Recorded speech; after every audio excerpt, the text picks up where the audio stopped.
TitleMatchNetwork.com. What are your memories about Tommy Rich? Tommy Rich, I remember, I remember Jerry Jarrett and I taking Tommy Rich. Tommy Rich was a friend of the family of Jerry Jarrett, and Tommy was a pretty good high school athlete. And I remember Jerry and I meeting up in Hendersonville in this big barn of Jerry's, and I brought a friend of mine from high school that I thought was a pretty good little athlete named Jerry Bryant, and Jerry brought Tommy Rich, and we set out to train these two guys, and we worked with them and trained them and got them both in the business. And of course, Tommy was one of the first guys that got a kind of a national push at a young age. It was, wrestling.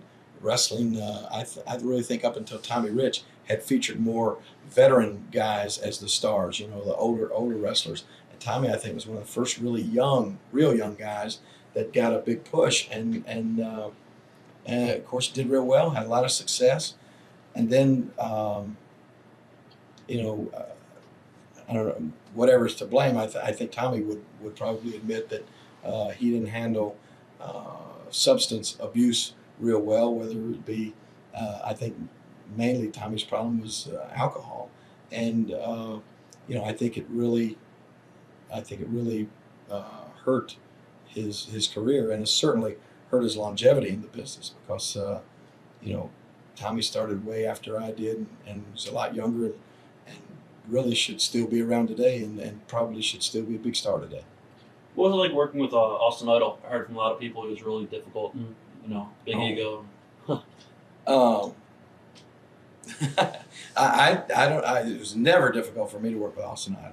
Another guy that was always, he was much like Jimmy Valiant in the fact that, once again, and Austin may disagree with this, but not the greatest worker in the world, but a very, good, capable worker.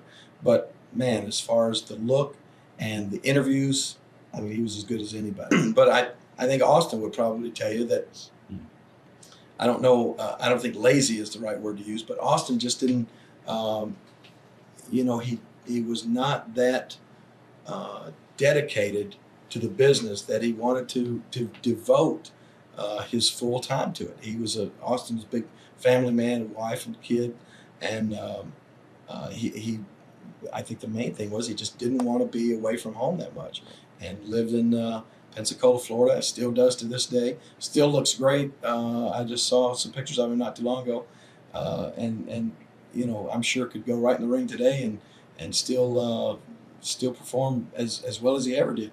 But it's just I think he just had different priorities. What are your memories of your empty arena match with Terry Funk? I thought it sucked. And as a matter of fact, we went around the country and drew a lot of empty arenas with that program.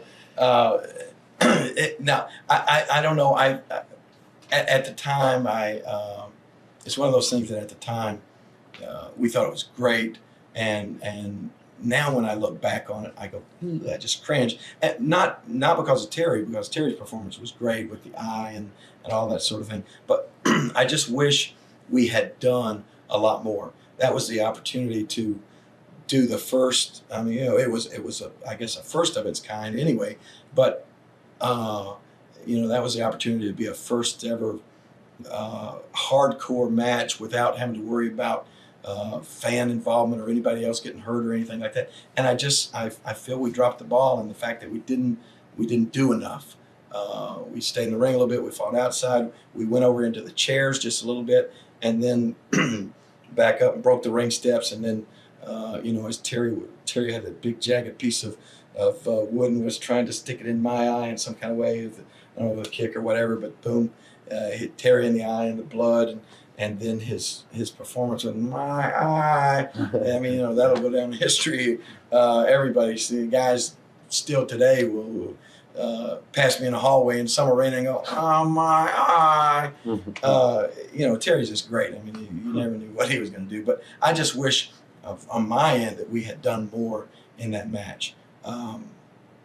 But people ask me all the time, who's one of the most enjoyable guys to work with, and I always mention Terry because he was it was just like fun. He was so wild and crazy. You never knew what he was going to do. I don't think he knew what he was going to do next. So the matches were always unpredictable, and nothing like. I think that's probably one of the reasons that today it's like the matches, everything it has to be laid out step by step by step, and Terry would have never put up with that. He was just such a great ad libber, and like I said, you would go to the ring with Terry not having a clue what you were going to do, and you could always depend on him to pull something out that would be just fantastic. What are your memories of when Hulk Hogan came through the territory for a brief period of time? My memory is that Jerry Jarrett and I co-signed for Hulk's first car, and we never got reimbursed when he skipped out on his own territory. And Hulk, he made all this big money. You could at least pay him back for that car. I remember when Hulk first came in. I can't remember if he came to us from Florida or if I believe he did, and then went from us up to Verne, and then of course Verne to Vince. But he was one of those guys that when you saw him, you knew that he was going to be something special, just because he had such a unique look, and the voice, and at this time he was really just becoming the Hulk, and I think we kind of helped shape and mold him along that road by doing some, we were one of the first companies that sort of innovated the wrestling vignettes or the music videos and that sort of thing to help get guys over. We always felt that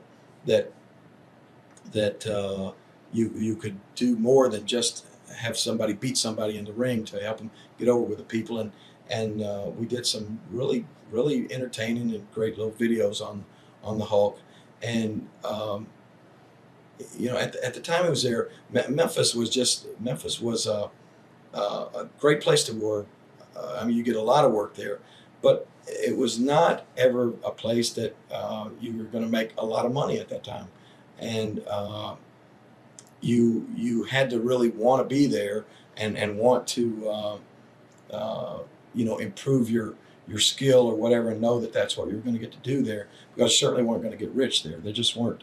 There were a lot of wrestlers there. The payoffs were spread thin, and even though we wrestle every night, the houses were at a lot of times not all that big, and so the payoffs were not that great. And I think that Hulk realized after he was there for a while that he just didn't think he was making enough money, and was going to try to go on somewhere where he could make more money.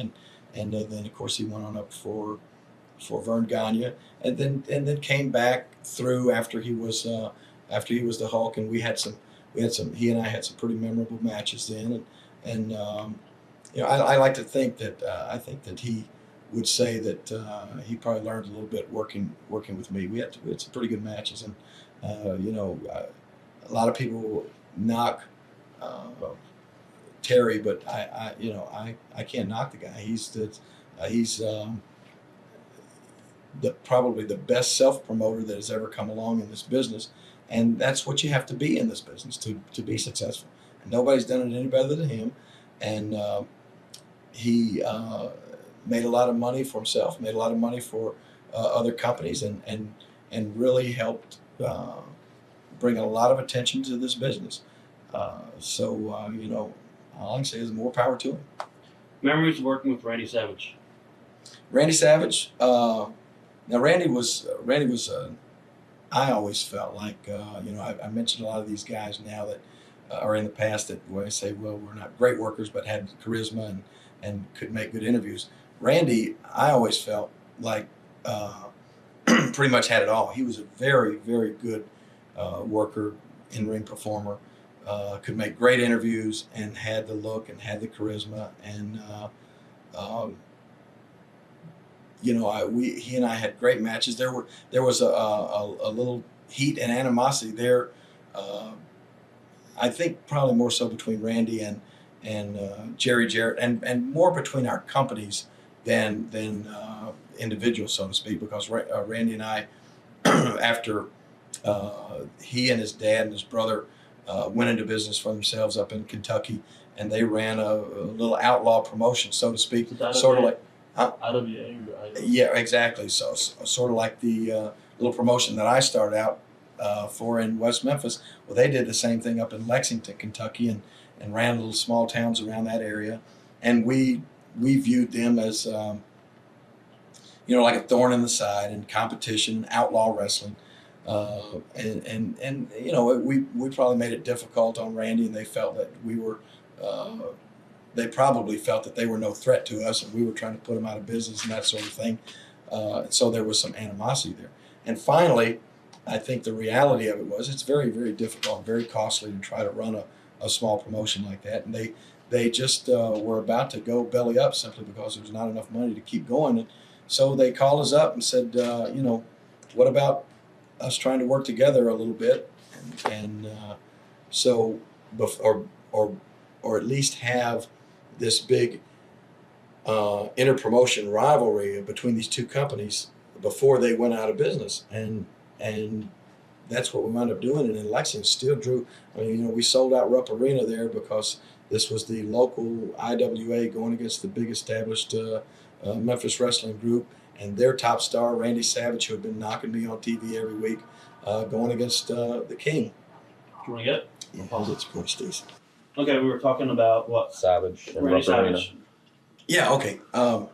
So anyway, we had this big interpromotional battle in the first match, Randy against I, champion versus champion, and we really played it up. I mean, great. I mean, it was really done well, and the fact that the people knew that these two companies that had been at each other's throats were really coming together for this big match.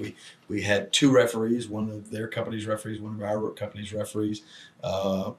I had our promoter in my corner, Eddie Marlin, and Randy had their promoter, his dad, in his corner. And we used Lance Russell, our announcer at ringside, and one of their announcers at ringside. So it was really like a big, even head-to-head battle there. And the people in Lexington loved it. We sold out, as I said, Rupp Arena, and went on. And then Randy worked. Then Randy went ahead and worked for our territory for quite a while after that. TitleMatchNetwork.com